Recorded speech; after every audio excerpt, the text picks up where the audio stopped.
Dare great things for Christ.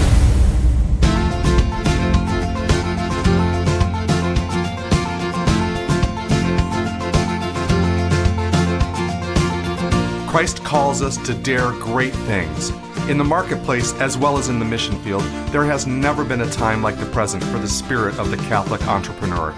Now is the time for men and women of great courage and great vision to engage our church and our culture. Now is the time to dare great things.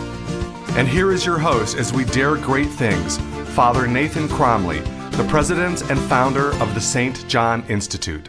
Every entrepreneur knows that having a good idea is only the beginning of the process. To be successful, you need to take that idea to market. And this involves production, which involves people, organization, and years of hard effort. At times, the loneliness of the innovator can be so intense that we want to stop innovating altogether. And yet, innovation, novelty, beginning new things is part and parcel of the call to evangelize. How does Christian grace sanctify the innovator's solitude?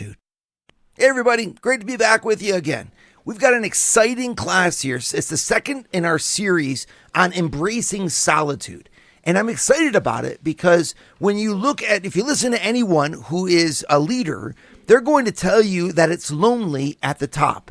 And that phrase, of course, it goes way back. It's an ancient tradition, and even the Chinese, from time immemorial, have had this saying. They said that at the top of the mountain, it's always lonely, and in fact, it's true.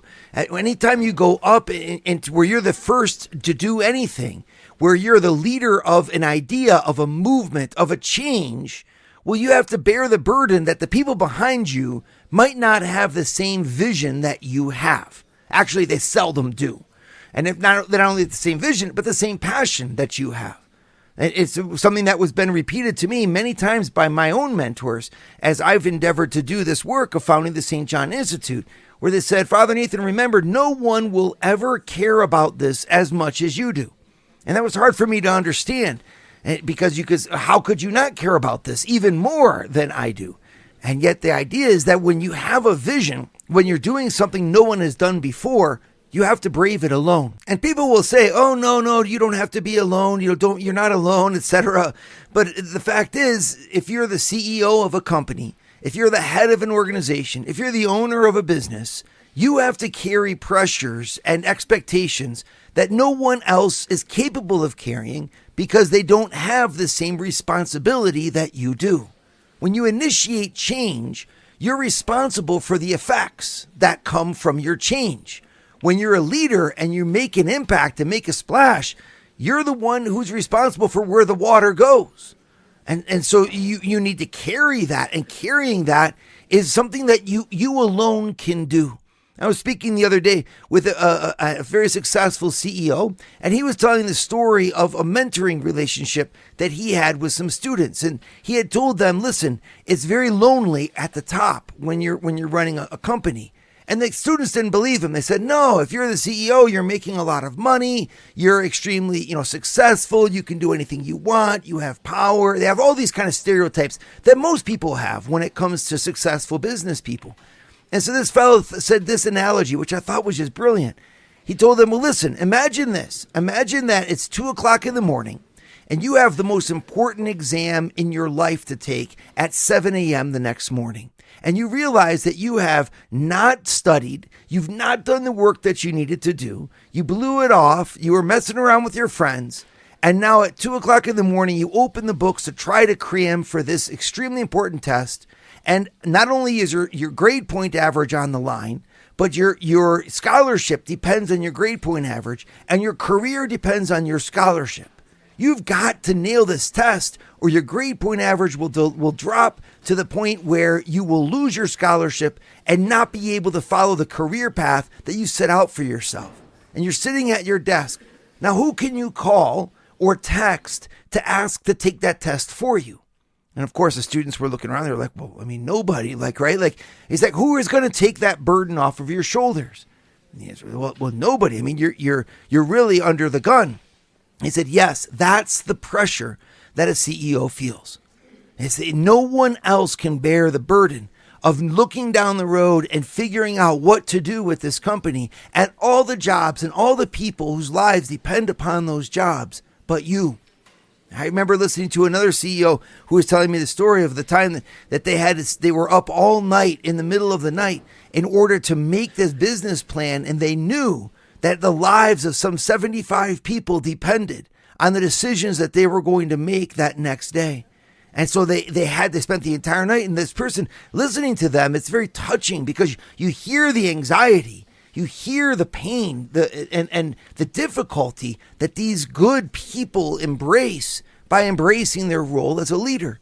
And we know many people aren't that way. Many people don't have that kind of heart, but a Christian does.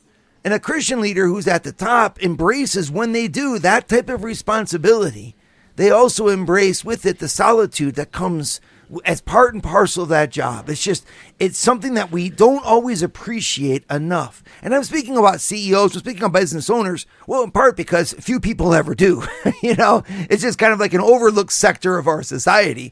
And I kind of would like to be a priest that reaches out to those good people and says, thank you. Thank you for running your dental office. Thank you for being chiropractors. Thank you for working over, time in order to start a new endeavor, right? But we can apply this all across the board in leadership. When a mother decides to homeschool the child, she shares that burden with the father. And yet the two of them, other than those two parents, who else can shoulder that burden? Answer, nobody. Right? This is the loneliness of leadership. What if it wasn't the right decision? What if we should have done the other thing? No one will know. And of course, the other examples abound. From those who choose to write a book, from those who choose to, anytime you make a decision, you're at the forefront of change, and being in that position puts you in a position of solitude. Now, I'd like to think that since there are 5 different stages of the action any leader engages in, there's also 5 particular forms of solitude. 5 moments in our actions and the arc of all of our actions where we have to accept that we're going to be alone. And of course, the beautiful thing as a Christian is that we're never alone. That in fact, those moments of solitude for a Christian leader become moments where we can encounter Christ and encounter our God. We're never completely alone. In fact, at the moments where we're at our best, and where we're initiating new things, changes, opportunities, and decisions that have come our way, well, those moments where we're at our best, we're also the closest to the Creator. We're the closest to the King of Kings, the leader of leaders, because he lived that solitude the best. No one led better than Christ. And so no one was at the forefront of change and making a difference and influencing the world more profoundly than Jesus. And this means that all those moments where we experience the solitude of leadership are actually moments where we can experience union with Christ. And this is very important because remember, the goal of a Christian is to become a saint. If your leadership is not making you a saint, then you're doing something wrong. Right? The leadership itself is faulty. You're not leading in the right way. Your leadership should make you holy, and your holiness should make you a leader. The two go side by side. When you have people on the one hand that say, oh no, because I'm praying and I'm in spirituality, I'm not even concerned about the world, you're not looking at a real Christian example of prayer. The Christian people who pray are extremely concerned about the world. That's what drives them into their union with God. The deeper their union with God, the more love that they have for the people and the actions of this world. And on the contrary, those who are engaged in the world absolutely need God. The more that you engage in truth, this world, the more that you realize that you need him.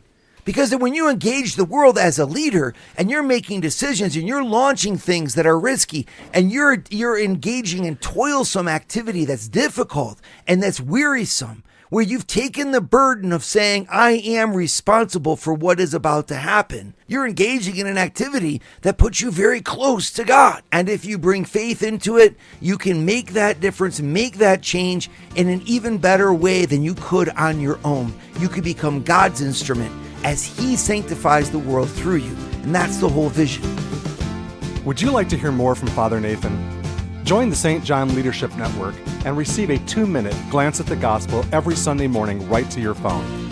To learn more, go to www.stjohnleadershipnetwork.org/member and join for free today. So remember, when we're talking about leadership, we're talking about action, right? And if you take a look at what St. Thomas Aquinas writes about what an action is, you can kind of distill it down to saying that there's 5 different stages of an action. You have to know what you want to do. Then you have to know the best way to do it, or the way that you're going to do it. Then you have to start the action. That's number 3, third stage. The 4th stage is you have to finish what you started. And the 5th stage is you have to share it with other people. You have to bring other people into it. You need to give what you've done to other people effectively, right? These 5 kind of realms of the human act are a wonderful way for us to dissect, well, what's happening to us as a leader. And so today I want to focus with you in on the very first aspect of leadership, which is vision. Knowing what we want to do. Having an idea for something that perhaps is new. Now, it doesn't always have to be new, of course. Like, there are very few new things. I mean, humanity's been around a very long time, and yet it could be relatively new to our social settings, new to who we are, new to our own experience, and new to the people that we're trying to influence with this idea, right? This is a real, one of the crosses of a leader, especially if you're a visionary kind. Now, there's a lot of different types of leaders, a lot of different types of people who influence the world, and not all of them are visionary. I mean, thanks be to God for that, right? Because if everyone was visionary, it'd be very hard to control and run things. But when you look in the life of the church, there were some saints who really typified this ability to see what was not yet, and as if it already existed. Right? St. Paul even talks about this in the letter to the Hebrews, where he says that he proceeded forth as one who sees the invisible. That was Abraham. Abraham walked as one who saw the invisible. And a visionary leader has that capacity. They have ideas, but their ideas are more than just ideas. They're passions. They're things that they can see and almost touch if only we would do the effort necessary in order to achieve them. Well, that's the whole thing, you see, because then people look and they say, I don't really know if I should expend the energy and make the effort to achieve something that I don't see or really understand. And so the person with that vision, with that idea, is then left to explain to people the idea that they have and the vision and why it's so great, and to try to impart to them the passion that drives the visionary themselves. This is a very tall order. Especially if you start to explain your vision and it's met with criticism or doubt or skepticism, which is most of the time, because most people are not looking for change. And someone who's a visionary is literally walking around like a catalyst of change. Everything that they're going to touch or see, they could see better, different, new, because they can see as if it were the invisible. And so that puts them in a spot of isolation, which is a very difficult place, because on the one hand, they're pressured in from the inside to make happen what they know could happen, to bring the change about that's necessary in order to achieve this good that they can almost taste, even though it doesn't yet exist. You see, and the more passionate they are for their vision, the more compelling they are for those around them.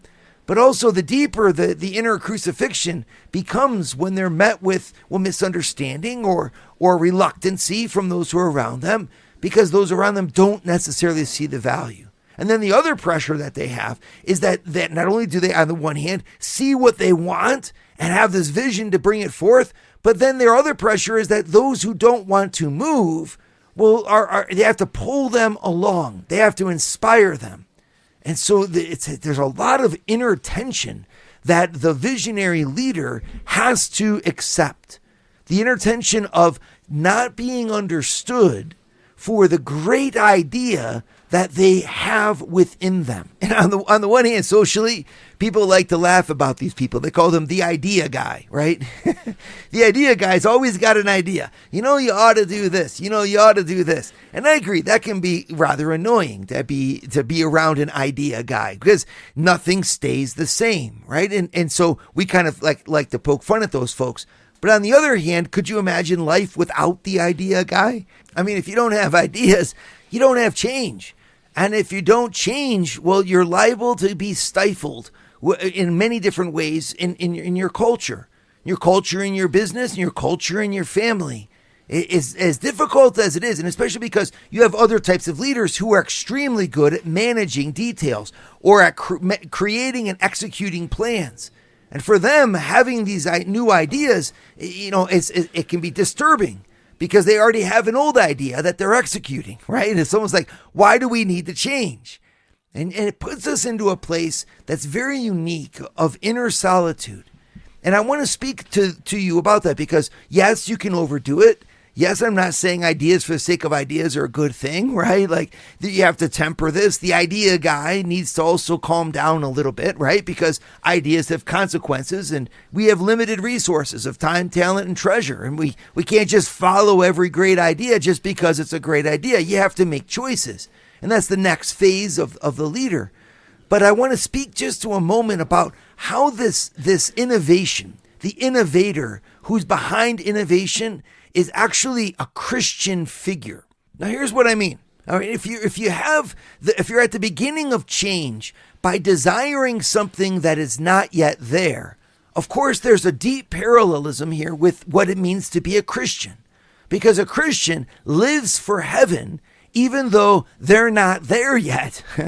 And we believe and proclaim a lot of aspects of our faith which are not yet here in their fullness. We believe in a consummation that's going to happen in heaven and at the end of time that we do not yet see or feel. And so in many ways, when we live as a Christian, we're called to be visionary and to have the audacity to stand in front of a world that demands proof, that demands plans, and that demands results, and offer them faith. Offer them the faith that we have in Jesus Christ, in his word and his promise and what he did for us on the cross. And we recognize that solitude, therefore, the Christian vision for the world leads the world because Christ made us as his church in order to bring to everyone else the great graces that he won for us on the cross. And this means we know something that they don't yet know. And we're asking them to expend their energy and dedicate their limited resources of their time, talent, and treasure to obtain something that they don't yet have. You see, when we follow Jesus and we believe in his word, we're given a knowledge of something so wonderful, so beautiful, so true, and so holy that we want to tell the whole world about it. And in fact, we're supposed to tell the whole world about it. The only thing is, it hasn't yet come in its fullness. And so we find ourselves in this prophetic situation, like an innovator, like an inventor of new things, like a leader who's trying to inspire change, of being between these two pressures.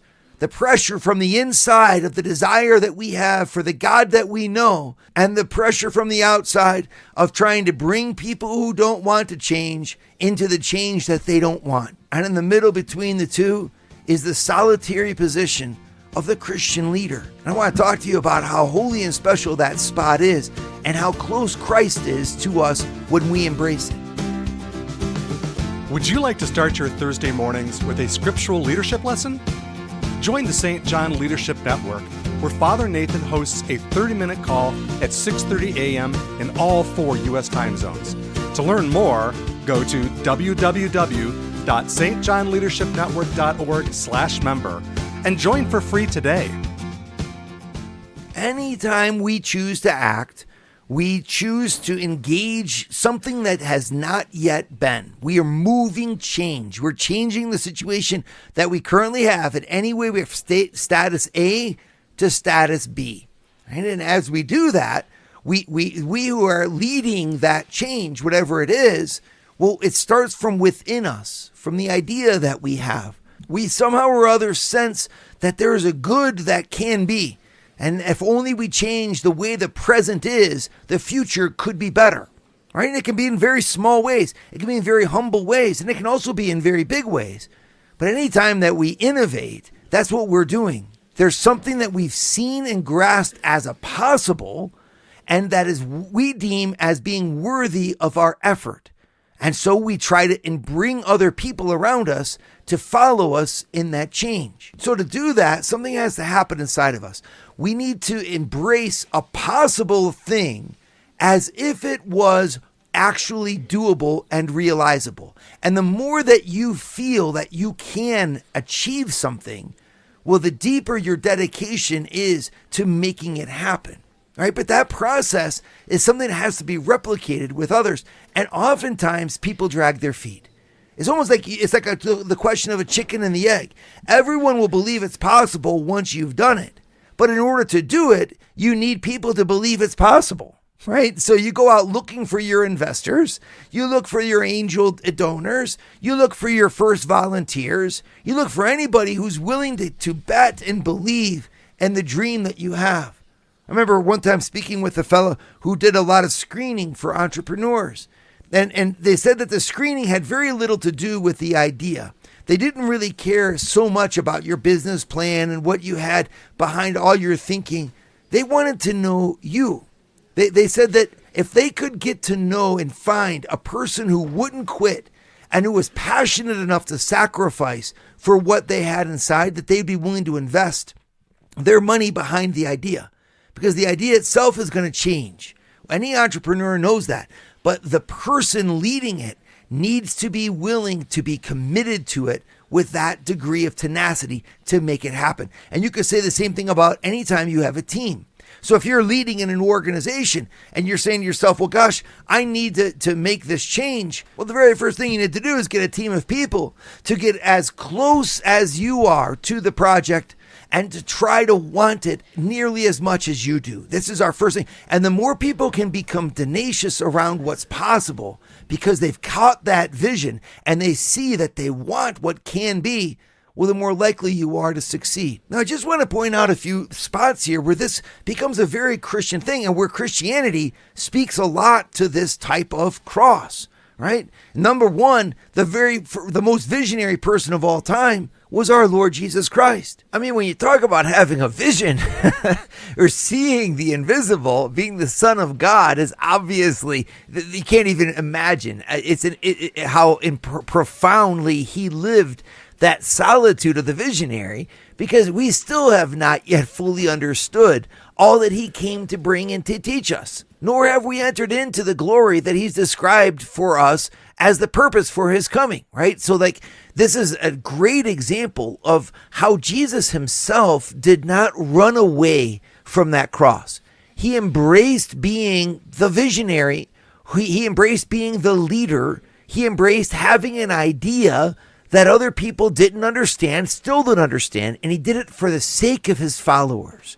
Right? This does not mean that all of the times that we find ourselves in solitude, of the solitude of an idea or the solitude of innovation is good, right? Sometimes we are out of touch. Sometimes we need to get back to reality, etc. But at the same time, isn't it neat to think that our Lord himself embraced this position of being at the forefront of a change with his followers not fully understanding or fully buying into the change that he came to make. And he didn't run away from it. Instead, he sanctified it. He filled it.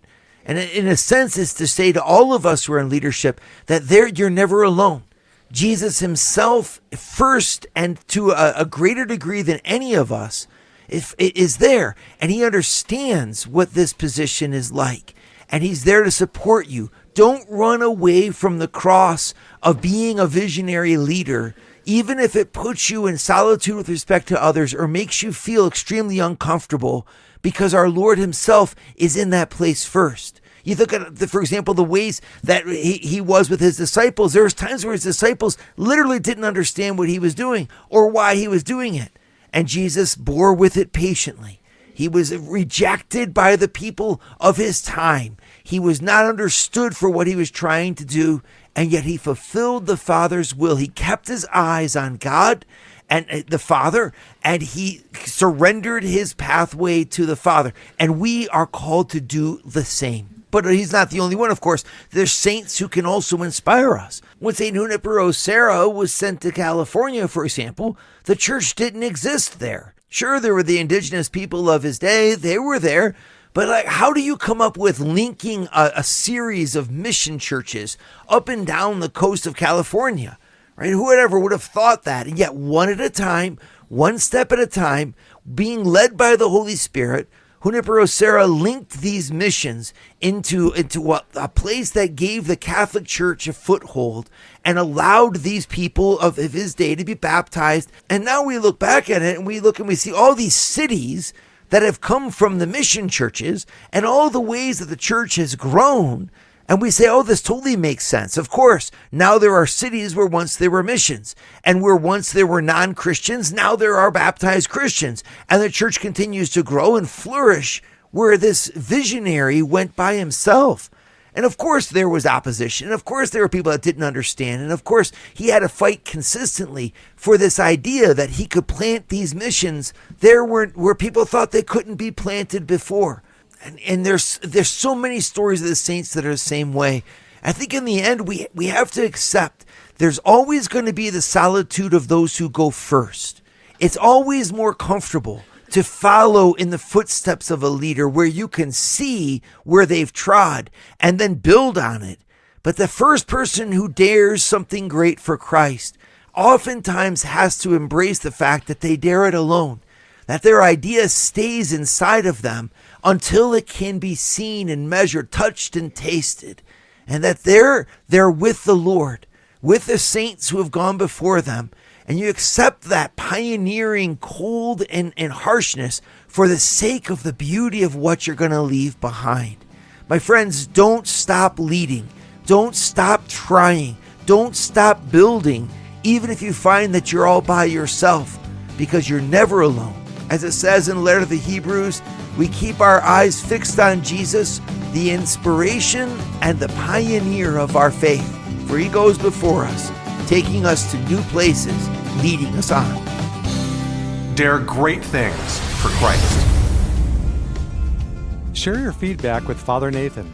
Send us an email at communications@stjohninstitute.org. That's communications@stjohninstitute.org. And visit www.stjohninstitute.org and sign up for our newsletter to receive updates from Father Nathan.